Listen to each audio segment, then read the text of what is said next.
Hi folks, this is Dana Wachs down at the Capitol. Today's October 22, 2015. Today we're doing a special edition of Wachs Talks. I've asked Katrina Shankland, the Assistant Minority Leader, to join me today to talk about really the horrific events that have occurred down here this week at the Capitol. We had three bills that are, in my opinion, and I'm quite sure in Katrina's opinion, are very dangerous for this republic and for elections and the process of elections in our state. These bills included the John Doe bill, the GAB reorganization, really destruction bill, and the campaign finance bill.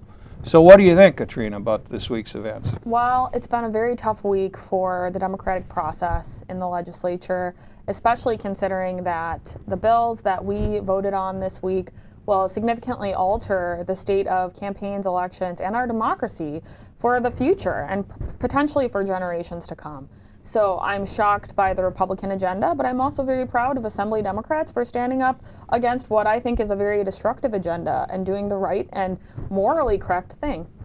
Well, which of these three bills, which do you think is the worst bill for elections? Well, they're all destructive in their own ways, but the bill related to campaign finance really opens the floodgates to unlimited money from corporations, out-of-state billionaires, and wealthy special interests into our state to take over elections. So we can talk a little bit about how Assembly Democrats worked on the floor to fight this devastating legislation, but I think the general public should know what's at stake here. I think that out-of-state companies can basically come into small towns and take out city council members, mayors, county executives, school boards, county boards, and all for one purpose, whether it's if they have an agenda to do property development or to have a corporation take over or whatever it is. I think that there really is a lot at stake given this bill that passed last night. And these corporate contributions or intrusions into the election process, I mean, these really come about as a result long-term of Citizens United and additional cases since then. Do you see anything dangerous about special interest groups running their own messages or wealthy people running their own messages as per this bill? Well, I think the number one thing to think about when we look at this bill is it's unlimited money that's also secret.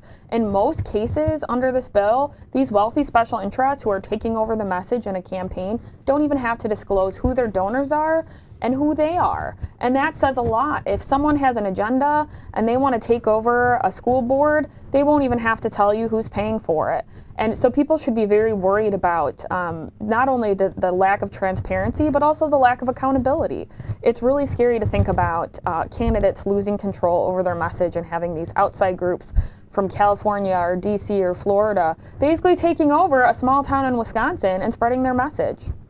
You know, and this week we also faced a bill dealing with John Doe probes, really a rewriting of John Doe probes in this state. And historically those have been really the most effective tool in rooting out corruption in the political process. What are your thoughts about that? Well, I thought it was shocking to hear Republicans in the legislature this week defending what they think is a better process, which actually exempts politicians from being investigated from political crimes. I don't know anyone outside the legislature who wants politicians to have more privileges and who wants politicians to be exempt from investigations related to their crimes. So I thought it was frankly shocking to see legislators basically giving themselves more privilege than their own constituents. Have you heard from any of your constituents asking for you to carve out more power for yourself? No, I've not run into that. And one of the things that worries me about this John Doe process is that at the very moment that more money than ever will be pouring into this building, we're taking away the oversight or the ability to investigate corruption in this building. And not only that, but the Republicans failed to, we offered amendments which would have allowed them to fully fund grand jury probes, which could effectively take the place of the John Doe probe, but they refused to do it. So they're leaving the public with nothing functionally or effective that'll be able to root out corruption in politics in Wisconsin. So we have unlimited money in politics. We don't know where it's coming from. Basically, the money can come from any state. It can be secret. It can come from corporations or wealthy billionaires. And if politicians accept that money and they do something corrupt with it, we don't even have the best process anymore to investigate them for corruption. I think that's really scary. But to take it one step further, what did the Republicans do to the Government Accountability Board? Yeah, isn't that something? They've repoliticized the Government Accountability Board. As it stands now, the GAB is run by retired judges oversee the process and investigations in GAB, and now it's going. How have they redesigned that, Katrina? They've carved it into two commissions, one for ethics and one for elections, and they're basically making a nonpartisan government watchdog and turning it into a partisan lapdog with no teeth or enforcement mechanisms in place, like funding, for example. They have actually made it even easier for partisanship to come into the elections board. And I'm really worried about what that means for fair and competitive elections and what that means for corruption. If an agency that is charged with investigating corrupt politicians, like the Government Accountability Board, is changed into this lapdog where you would actually have to go to the legislature to seek permission for funding for an investigation above $25,000, which, let's be honest, most of these corrupt politician investigations take months, if not years, and cost a lot of money to do.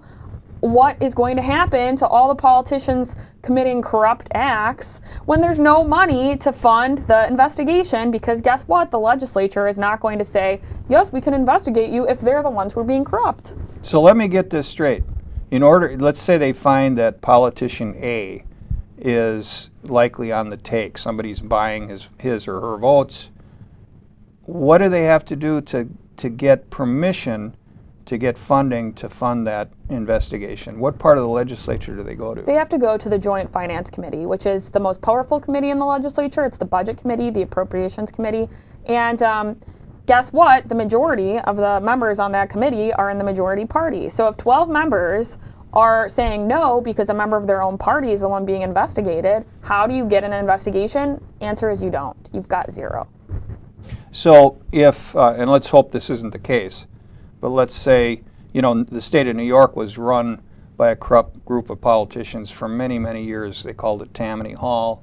If that kind of an operation comes to Wisconsin, is it easier today or harder today to investigate and root that out based on these laws? Based on these bills, it's harder, and let's take that one step further. Next Tuesday, the Assembly is taking up a bill that'll essentially gut civil service protections, and it'll make it even easier for the majority Republicans to hire whomever they want based on whatever criteria they deem, and corruption can continue. They can hire their best friends. There can be, money involved, and we'll never know because they've taken away the teeth from our ethics board. They've taken away our ability to investigate via John Doe investigations, and they've allowed for the Civil Service Protection Elimination Act, essentially.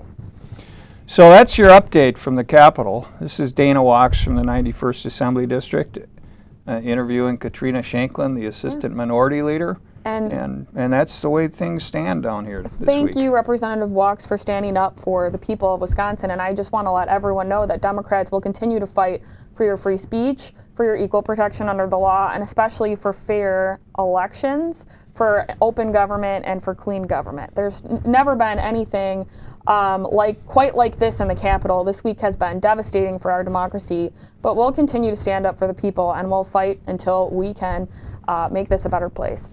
This is Dana Wachs. This is your Wachs Talks for this week, October 22, 2015. Let's hope things get better next week.